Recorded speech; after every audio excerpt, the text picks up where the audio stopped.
afternoon. It is 1 p.m. East African time. Thank you so much for joining us on KTN Newsdesk on this 21st day of December. Just 3 more days to go to Christmas. My name is Sophia Wanuna. Let's begin with a look at our top stories this afternoon.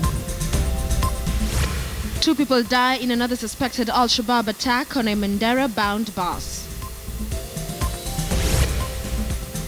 Hasten withdrawal from ICC, Jubilee MPs say in another prayer rally. And a runaway lorry rams into a crowd, killing 4 people instantly.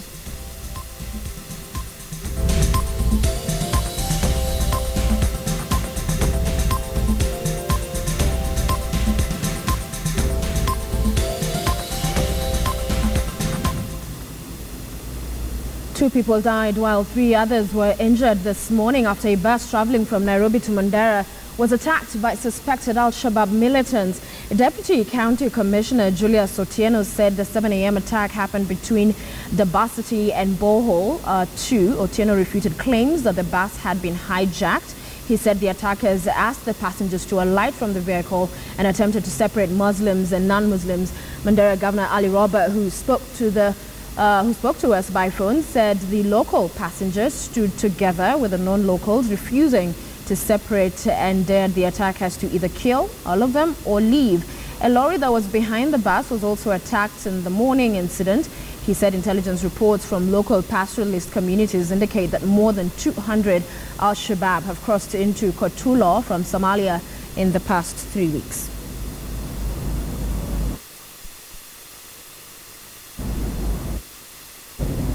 Kenya has experienced 72 disasters between the years 2000 and 2015. This is what the National Council for Population and Development reports. It is now emerging that women and adolescents are the worst hit during disasters and conflicts, such that their essential health needs are not met in such difficult times. Kenya, we see that between 2000 and 2015 this year, that we've seen 72 disasters occurring in Kenya.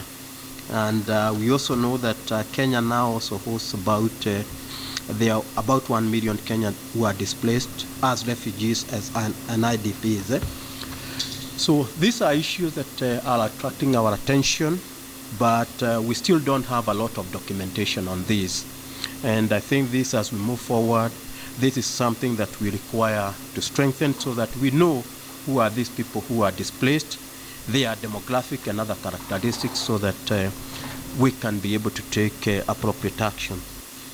1 in 4 people are in need of humanitarian assistance around the world today. And of these, they are young women or adolescent girls. This year's State of the World Population Report reminds us that for far too long, we have tended to see this segment of our population as being less of a priority. We have not given adequate funding or programmatic attention to possible solutions for keeping girls and women safe in emergencies. 9 out of 10 maternal deaths in Kenya occur in only 15 of 47 counties in Kenya.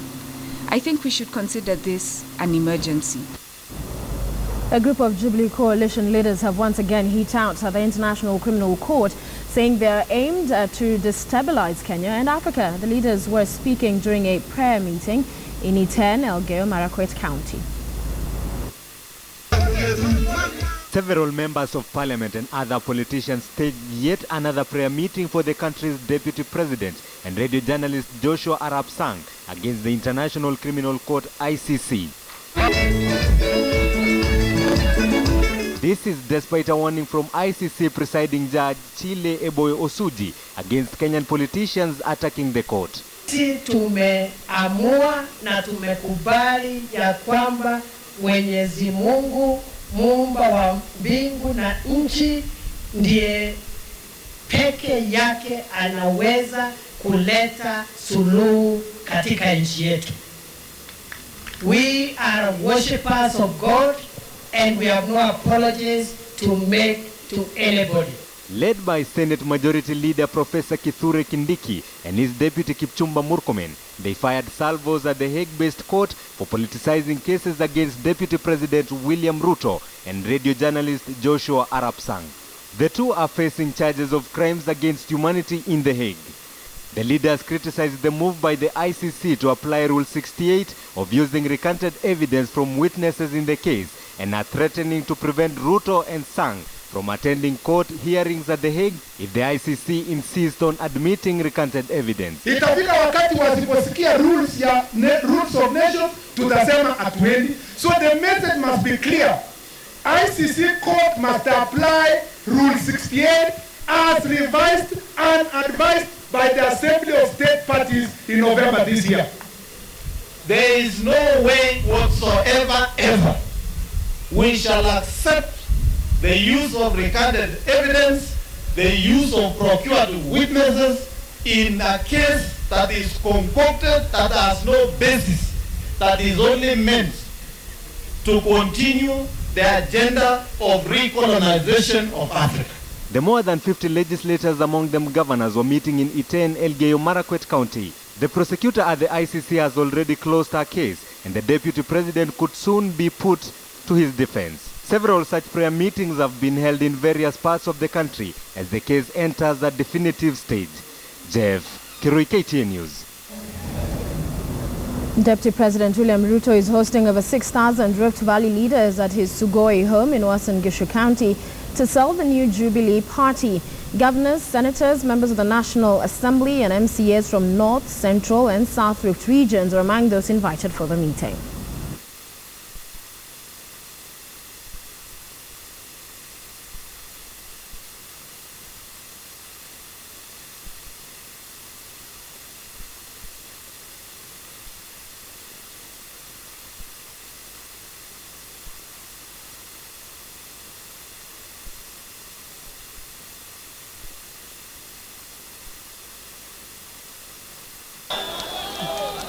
Tuko pamoja ama tuko pamoja? Mimi nawauliza watu wa Kitale, munasema tuunganishe Kenya ama munataka tutenganishe jameni? Wale wanasema tuunganishe taifa letu la Kenya nione kwa mikono. That's it. Hiyo ndio Kenya ambayo itatufaa sisi zote. And Mercy Kandia is joining me on phone from Sigoi in Uasin Gishu County. Mercy, good afternoon. Last we spoke, we were talking about several of these leaders already gathering. Has the meeting begun? Do you know what's happening? Yes, Wanuna, we are told the meeting has already begun. Expected about 6,000 leaders from Rift Valley at Sugoi in Uasin Gishu County. Wanuna, however, the meeting has been said to be private, turning away media, people from the event. Remember, one of the key issues to be discussed at the event is to push support in Rift Valley of the Jubilee Party. We've, however, spoken to some of the leaders from the North Rift. We've talked to the vocal Alfred Keter, Member of Parliament from Nandi Hills, who said will not be attending that particular meeting. He says part of the agenda that should also be in that particular talk would be development issues. But if it would be that Jubilee seeking to replace URP as a party, then he says that is not a priority in terms of what should be discussed in the North Rift at this particular time. Alfred Keter, who's the Member of Parliament for Nandi Hills, says that in 2017, him and a few other leaders here will be pushing for individuals and not parties will come 2017. That they will mobilize Kenyans to go for individuals and not individual parties. Wanuna? Are we still seeing resistance from the leaders there in collapsing of the individual parties to form this one Jubilee Party? Remember, Wanuna, some political leaders from the region have been supporting, the merging of TNA and URP to form one political party. Some senators from the region, but however, also in the same manner, led by, one of the former chairman of the Council of Governors, Isaac Ruto, he's been very vocal about not merging, not replacing URP, which is a popular party. Majority of the leaders here were voted in under that particular party.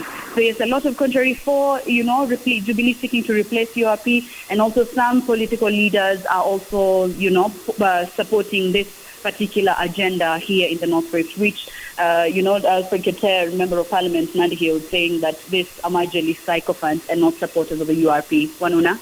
All right, thank you, Marcy. We'll definitely link up with you later on for updates on what unfolds from that meeting.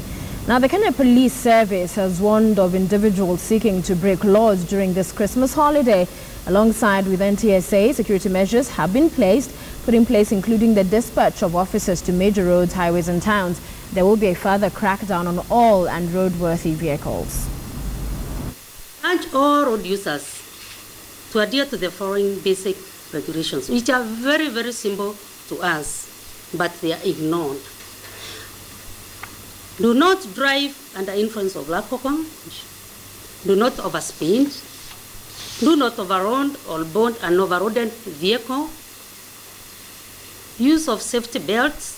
Board and alight at designated places, that is bus stops, and not anywhere. PSV drivers must adhere to routes stipulated in their respective road service licenses.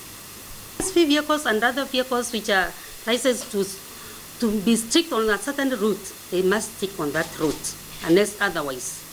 Because if your route is from here to Embu, why should you take another route because of you are taking advantage of Christmas? Stick to your route, we'll enforce that law to the letter, and anybody found violating the route, action will be taken. People should know that there will be no court during Christmas, isn't it? So if you are arrested, you detain your vehicle this time, because we want to restrict people and want people to adhere to the law and regulations.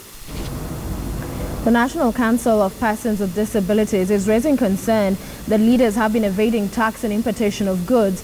The organization's chairman, Davidson Koch, revealed that 2 nominated members of county assemblies and 1 county officer in Siaya County who are able-bodied acquired cards for persons with disabilities and imported vehicles while evading tax. He called on the Ethics and Anti-Corruption Commission to investigate a number of nominated MCAs who are alleged to have posed as persons living with disabilities in order to import vehicles. Fikiri mtu mwenye ako na akili yake timamu na una ulemavu utaweza jifanya wewe ni mlemavu. In fact, it is shocking and it's very painful. Saizi hawa Siaya government wakiwa watatu lazima wame-evade millions of money in terms of taxes.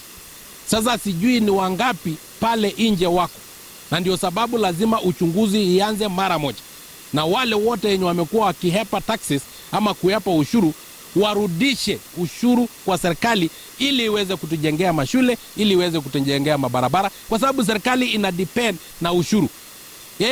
Serikali kupatia a group of people tax exemption ni kwa roho safi na ni kujaribu kuinua wenzetu ambao wako wanyonge. Sasa wewe mwenyewe ukikuja ati unahepa ushuru. Hata mimi mwenyewe am a person with disability and the chairman of National Council for Persons with Disability, and I still pay my taxes. 4 people died last night and several others were injured when a lorry rammed into them at Sibania town in Migori County. The lorry driver is said to have lost control of it as he escaped after hitting and killing 2 traffic police officers in Tanzania. Rashid Ronald has the details. Some victims of the accident fighting for their lives at Isibania District Hospital, which claimed 4 lives. Curious onlookers milled around the hospital as doctors attended to the victims. It's claimed the driver of the lorry had rammed onto 2 traffic officers in Tanzania, killing them instantly, and was escaping towards the Kenyan border in panic. He lost control of the lorry, hitting several people and vehicles that were parked along the road in Isibania town. He escaped towards Migori town as residents chased after him.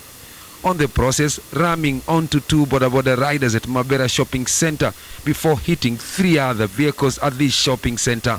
However, there was no escaping this time as the lorry veered off the road. Kitu cha kwanza ajali ilivyotokea mimi nilikuwa naishuhudia, au sio? Huyo jamaa wa lori aligonga jamaa pikipiki pale mtaa nyuma pale msikitini. Alivyomgonga akayumba hivi. Alivyoyumba ndo akaja akapata hizo pikipiki. Yaani tuombe Mungu mvua ikanyesha hapa watu hawakujaa stage. Yaani hapa watu wangekufa kama ujinga.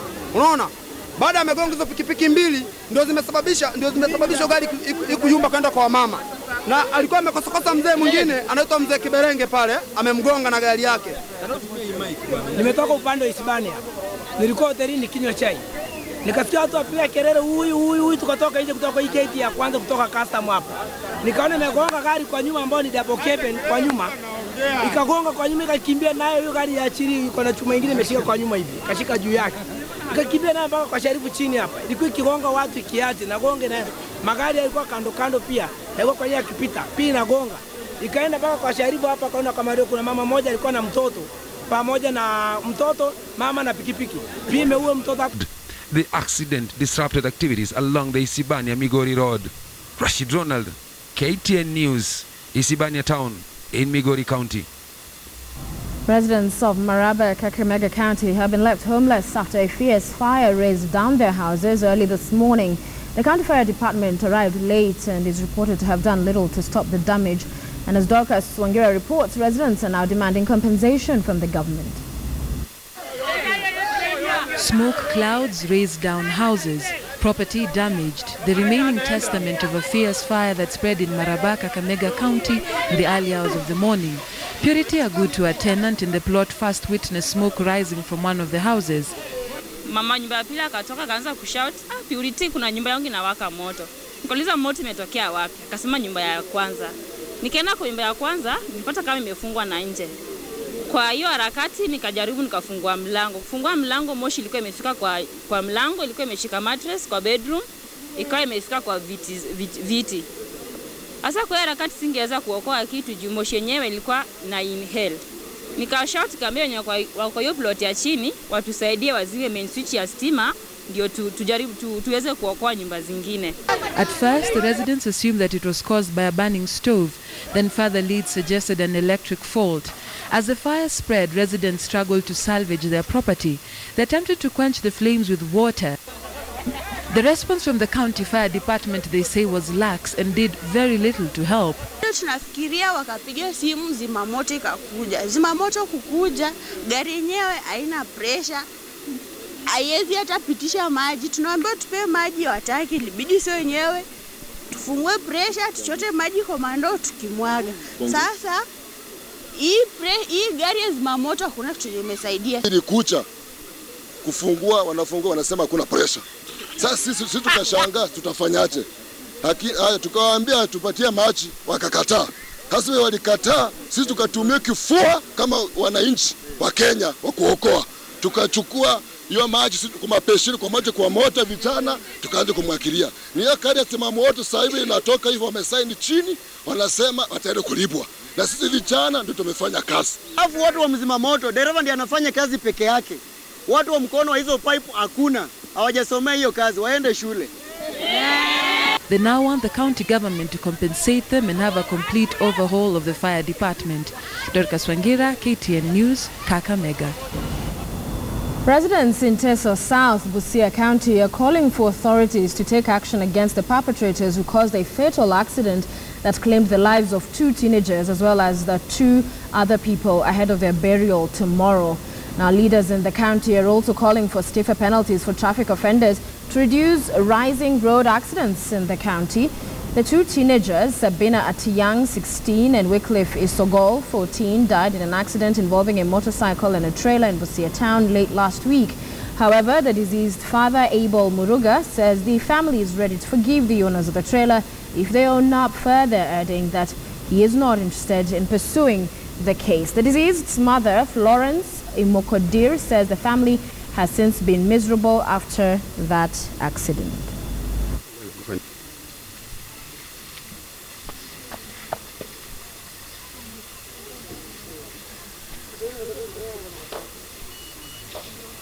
Huyo mtoto msijana nilisaa 99 na kijana nikasaa 2003, lakini watoto wangu niliwachana nao 2006 kufuatana tu maneno ya nyumba na maneno ya boma. Na kweli shangazi yao alichukua watoto. Nilikaa nikijua watoto wangu wanaishi tu vizuri kwa shangazi yao. kwa maana walikuwa bado wadogo, lakini sasa walikuwa wakubwa. Hata nilikuwa wananipigia simu, wananiongelesha, mama, tunakaa na andi, tunasoma, tunaishi vizuri. Nilipata ripoti kwa dada yangu huyu kuanzia saa 10. Mtoto amepata ajali. Kanga saa 11 nikapata ukweli, bwanake akipigia ni simu, watoto wameshakufa. Kasema kifo hiyo nimetokea namna gani? Tuela ndio ameshaua watoto. Basi ndio ni ambapo niliona, nikafika huko. Saa 2 nikafika huko, nikitarajia nitafunguliwa kwa ana mwili. Kweli sikuona mwili siku hiyo. Asubuhi around saa 2 ndio nikaenda huko nikapata.